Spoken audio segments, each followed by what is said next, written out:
Work from home, online conferencing, virtual meeting, इनको हमें फिर से प्राथमिकता देनी है। आज जो संकट है उसमें हमें विदेशी मुद्रा बचाने पर भी बहुत जोर देना होगा, क्योंकि दुनिया में पेट्रोल डीजल इतना ज्यादा महंगा हो गया है, पहले से कई गुना ज्यादा कीमतें बढ़ गई है। तो हम सबका दायित्व है कि पेट्रोल डीजल की खरीद पर जो विदेशी मुद्रा खर्च होती है, पेट्रोल डीजल बचाकर हमें वो मुद्रा भी बचानी है। विदेशों में घूमने का, विदेशों में वैकेशन पर जाने का मिडिल क्लास में कल्चर बढ़ता जा रहा है। हमें तय करना होगा कि जब ये संकट का काल है और हमारी देशभक्ति हमें ललकार रही है, तो कम से कम 1 साल के लिए हमें विदेशों में जाने की बातों को टालना चाहिए। लेकिन देश हित में हमको ये तय करना पड़ेगा कि साल भर तक घर में कोई भी फंक्शन हो, कोई भी कार्यक्रम हो, हम सोने के गहने नहीं खरीदेंगे। हर परिवार अगर खाने के तेल में, खाने का तेल का जो उपयोग करता है, अगर वो कुछ कमी करे, मैंने बार बार कहा है 10% कम करो, अगर हम तेल खाना कम करें ना, तो भी वो देशभक्ति का बहुत बड़ा काम है। हम बहुत बड़ी मात्रा में बाहर से केमिकल फर्टिलाइजर इंपोर्ट करते हैं। केमिकल फर्टिलाइजर खेती के कारण हमारी धरती माँ को बहुत पीड़ा हो रही है, हमारे खेत बर्बाद हो रहे हैं। अगर आज हम अपने खेत को नहीं बचाएंगे तो भविष्य में फसलों पर भी खतरा आ जाएगा। ਡੀਜ਼ਲ ਪੈਟਰੋਲ ਖਾਦ ਦਵਾਈਆਂ ਦੀ ਵਰਤੋਂ ਘੱਟ ਤੋਂ ਘੱਟ ਕੀਤੀ ਜਾਵੇ, ਵਿਦੇਸ਼ਾਂ 'ਚ ਘੁੰਮਣ ਲਈ ਵੀ ਘੱਟ ਜਾਇਆ ਜਾਵੇ। ਦੇਸ਼ 'ਚ ਬਹੁਤ ਥਾਵਾਂ ਨੇ ਜਿੱਥੇ ਘੁੰਮਿਆ ਜਾ ਸਕਦਾ ਹੈ। ਇਹ ਬਿਆਨ ਦੇਸ਼ ਦੇ ਪ੍ਰਧਾਨ ਮੰਤਰੀ ਨਰਿੰਦਰ ਮੋਦੀ ਦੇ ਵੱਲੋਂ ਦਿੱਤਾ ਗਿਆ ਹੈ। ਉਹਨਾਂ ਦੇਸ਼ ਦੇ ਲੋਕਾਂ ਨੂੰ ਅਪੀਲ ਕੀਤੀ ਹੈ ਕਿ ਤੇਲ ਬਚਾਇਆ ਜਾਵੇ, ਜਨਤਕ ਆਵਾਜਾਈ ਦੀ ਵਰਤੋਂ ਕੀਤੀ ਜਾਵੇ ਤੇ ਘਰ ਤੋਂ ਕੰਮ ਕੀਤਾ ਜਾਵੇ। ਉਹਨਾਂ ਇਹ ਵੀ ਕਿਹਾ ਕਿ ਈਰਾਨ ਜੰਗ ਦੇ ਕਾਰਨ ਜੋ ਪੈਦਾ ਹੋਇਆ ਵਿਸ਼ਵ ਵਿਆਪੀ ਸੰਕਟ ਦਾ ਸਾਹਮਣਾ ਸਾਨੂੰ ਸਭ ਨੂੰ ਮਿਲ ਕੇ ਕਰਨਾ ਚਾਹੀਦਾ। ਉਹਨਾਂ ਕਿਹਾ ਕਿ ਵਿਦੇਸ਼ੀ ਮੁਦਰਾ ਨੂੰ ਸੰਭਾਲ ਕੇ ਰੱਖੋ ਤੇ ਉਹਨਾਂ ਕਿਹਾ ਕਿ ਪੈਟਰੋਲ ਡੀਜ਼ਲ ਮਹਿੰਗਾ ਹੋ ਗਿਆ, ਵਿਸ਼ਵ ਪੱਧਰ ਉੱਤੇ ਸਾਡੀ ਜ਼ਿੰਮੇਵਾਰੀ ਬਣਦੀ ਹੈ ਕਿ ਅਸੀਂ ਇਸ ਦੀ ਸੰਜਮ ਦੇ ਨਾਲ ਵਰਤੋਂ ਕਰੀਏ। ਜਿਨ੍ਹਾਂ ਥਾਵਾਂ ਦੇ ਉੱਤੇ ਮੈਟਰੋ ਚੱਲਦੀ ਹੈ ਉੱਥੇ ਮੈਟਰੋ ਰੇਲਾਂ ਦੇ ਵਿੱਚ ਸਫ਼ਰ ਕੀਤਾ ਜਾਵੇ, ਇਲੈਕਟ੍ਰਿਕ ਵਾਹਨ ਵਰਤੇ ਜਾਣ। ਇਸ ਦੇ ਨਾਲ ਹੀ ਉਹਨਾਂ ਇੱਕ ਖਾਸ ਅਪੀਲ ਕੀਤੀ ਹੈ ਕਿ 1 ਸਾਲ ਤੱਕ ਸੋਨਾ खरीदन तो परहेज किया जाए, 1 साल सोना ना खरीदा जाए। साथियों, हमने कोरोना के समय में वर्क फ्रॉम होम की, ऑनलाइन मीटिंग्स की, वीडियो कॉन्फ्रेंस की, ऐसी अनेक व्यवस्थाएं विकसित की और हमें आदत भी हो गई थी। आज समय की मांग ऐसी है कि उन व्यवस्थाओं को हम फिर से शुरू करें तो वो देश हित में होगा। Work from home, online conferencing, virtual meetings, इनको हमें फिर से प्राथमिकता देनी है। साथियों, आज जो संकट है उसमें हमें विदेशी मुद्रा बचाने पर भी बहुत जोर देना होगा, क्योंकि दुनिया में पेट्रोल डीजल इतना ज्यादा महंगा हो गया है, पहले से कई गुना ज्यादा कीमतें बढ़ गई है। तो हम सबका दायित्व है कि पेट्रोल डीजल की खरीद पर जो विदेशी मुद्रा खर्च होती है, पेट्रोल डीजल बचाकर हमें वो मुद्रा भी बचानी है। इसके लिए हमारे छोटे छोटे प्रयास भी देश की बहुत मदद कर सकते हैं। जैसे आजकल जो विदेशों में शादियों का, विदेशों में घूमने का विदेशों में वैकेशन पर जाने का मिडिल क्लास में कल्चर बढ़ता जा रहा है।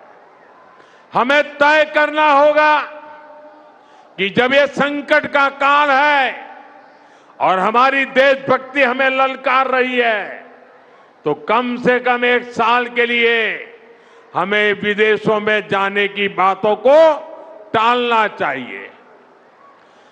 भारत में बहुत सारी जगह है, वहां हम जा सकते हैं। बहुत कुछ भारत में किया जा सकता है।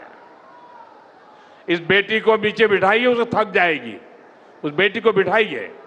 वो थैंक यू बेटा, थैंक यू। बैठिए, आप नीचे बैठिए। मैंने देख लिया बेटा, उसको देख लिया। अब आप बैठ जाइए। हाँ, इस छोटी बच्ची को क्यों परेशान करते हो भाई? इन बच्चों को बैठने दीजिए प्लीज। बच्चों को परेशान मत कीजिए जी। साथियों, हमें विदेशी मुद्रा बचाने के जो भी रास्ते हम लोग अपना सकते हैं, हमें बचाना होगा। साथियों, गोल्ड यानी सोने की खरीद एक और पहलू है जिसमें विदेशी मुद्रा बहुत अधिक खर्च होती है। एक जमाना था जब संकट आता था, कोई युद्ध होता था, तो लोग देश हित में सोना दान दे देते थे। आज दान की जरूरत नहीं है, लेकिन देश हित में हमको ये तय करना पड़ेगा कि साल भर तक घर में कोई भी फंक्शन हो, कोई भी कार्यक्रम हो, हम सोने के गहने नहीं खरीदेंगे, सोना नहीं खरीदेंगे। विदेशी मुद्रा बचाने के लिए हमारी देशभक्ति हमें चुनौती दे रही है और हमें इस चुनौती को स्वीकार करते हुए विदेशी मुद्रा को बचाना होगा। साथियों, ये समय एक और बड़े सबक का भी है।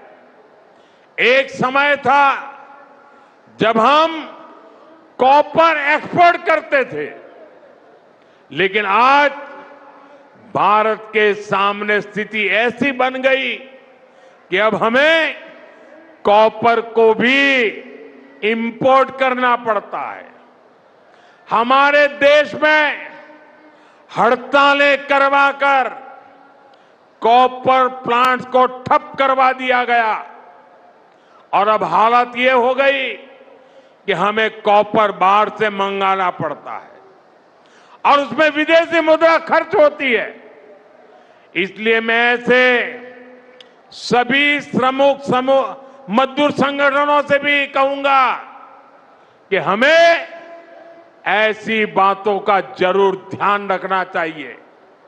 भारत को आत्मनिर्भर बनने से जो भी कदम रोकते हैं, उनमें हमें दूरी बनानी होगी और जो लोग ऐसी साजिशों में जुटे हैं, उन पर भी कड़ी नजर रखनी होगी। मैं देश की अदालतों से भी आग्रह करूंगा कि ऐसी स्थिति आने पर देश हित में हमें कोई ना कोई रास्ता निकालने की तरफ बढ़ना चाहिए। साथियों, ऐसे ही खाने के तेल का भी है। इसके आयात के लिए भी बहुत बड़ी मात्रा में हमें विदेशी मुद्रा खर्च करनी पड़ती है।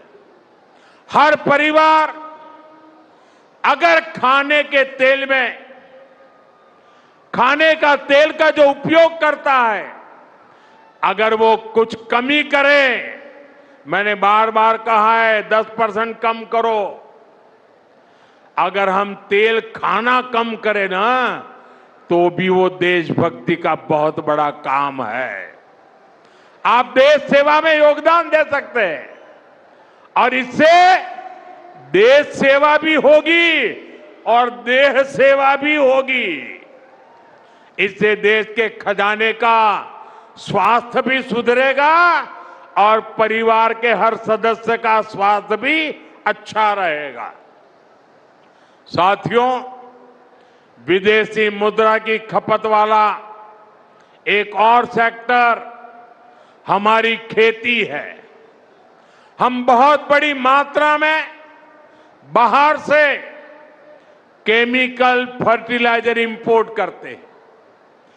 केमिकल फर्टिलाइजर खेती के कारण हमारी धरती मां को बहुत पीड़ा हो रही है। हमारे खेत बर्बाद हो रहे हैं। अगर आज हम अपने खेत को नहीं बचाएंगे तो भविष्य में फसलों पर भी खतरा आ जाएगा। इसलिए बहुत जरूरी है कि हम केमिकल फर्टिलाइजर की खपत 25%, 30%, 40%, 50% उसको घटाए, आधी कर दें और हम उसके साथ साथ नेचुरल फार्मिंग की तरफ बढ़े। हम फर्टिलाइजर का उपयोग कम करके विदेशी मुद्रा भी बचा सकते हैं और साथ साथ अपने खेत को बचा सकते हैं, हमारी ये धरती मां को बचा सकते हैं। और यह हमें करना ही होगा। आज वैश्विक संकटों से जो चुनौतियां आई है, हमें उन चुनौतियों को परास्त करना होगा। साथियों, भारत सरकार खेतों में डीजल पंप की जगह सोलर पंप की योजना चला रही है।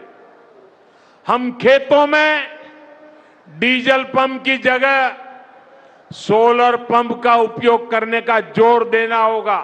ਦੱਸੇ ਕਿ ਪ੍ਰਧਾਨ ਮੰਤਰੀ ਨਰਿੰਦਰ ਮੋਦੀ ਦੇ ਵੱਲੋਂ ਕਿਹਾ ਗਿਆ ਹੈ ਕਿ ਕੋਵਿਡ ਸਮੇਂ ਦੌਰਾਨ ਜਿਵੇਂ ਲੋਕਾਂ ਦੇ ਵੱਲੋਂ ਆਪਣੇ ਘਰਾਂ ਤੋਂ ਕੰਮ ਕੀਤਾ ਜਾ ਰਿਹਾ ਸੀ, ਆਨਲਾਈਨ ਮੀਟਿੰਗਾਂ ਕੀਤੀਆਂ ਜਾ ਰਹੀਆਂ ਸੀ, ਵੀਡੀਓ ਕਾਨਫਰੰਸਿੰਗ ਰਾਹੀਂ ਮੀਟਿੰਗਾਂ ਕੀਤੀਆਂ ਜਾ ਰਹੀਆਂ ਸੀ, ਅਜਿਹਾ ਹੀ ਹੁਣ ਮੁੜ ਤੋਂ ਕਰਨਾ ਪੈਣਾ। ਉਹਨਾਂ ਦੇ ਵੱਲੋਂ ਇਹ ਅਪੀਲ ਕੀਤੀ ਗਈ ਹੈ ਕਿ ਹੁਣ ਵੀ ਲੋਕ ਘਰ ਤੋਂ ਕੰਮ ਕਰਨ, ਆਨਲਾਈਨ ਕੰਮ ਕਰਨ। ਉਹਨਾਂ ਕਿਹਾ ਕਿ ਅਜਿਹਾ ਕਰਨ ਦੇ ਨਾਲ ਰਾਸ਼ਟਰੀ ਹਿੱਤ ਦੀ ਪੂਰਤੀ ਹੋਵੇਗੀ ਅਤੇ ਸਾਨੂੰ ਉਹਨਾਂ ਨੂੰ ਇੱਕ ਵਾਰ ਫਿਰ ਤੋਂ ਤਰਜੀਹ ਦੇਣੀ ਚਾਹੀਦੀ ਹੈ। ਦੱਸਦੇ ਕਿ ਜੋ ਈਰਾਨ ਦੇ ਵਿੱਚ ਜੰਗ ਚੱਲ ਰਹੀ ਹੈ, ਉਸ ਨੂੰ ਲੈ ਕੇ ਜੋ ਵਿਸ਼ਵ ਵਿਆਪੀ ਸੰਕਟ ਪੈਦਾ ਹੋਇਆ, ਉਸ ਦੇ ਲਈ ਸਭ ਨੂੰ ਰਲ ਮਿਲ ਕੇ ਸਾਹਮਣਾ ਕਰਨਾ ਚਾਹੀਦਾ। ਇਹ ਨਰਿੰਦਰ ਮੋਦੀ ਦੇ ਵੱਲੋਂ ਲੋਕਾਂ ਨੂੰ ਅਪੀਲ ਕੀਤੀ ਗਈ ਹੈ।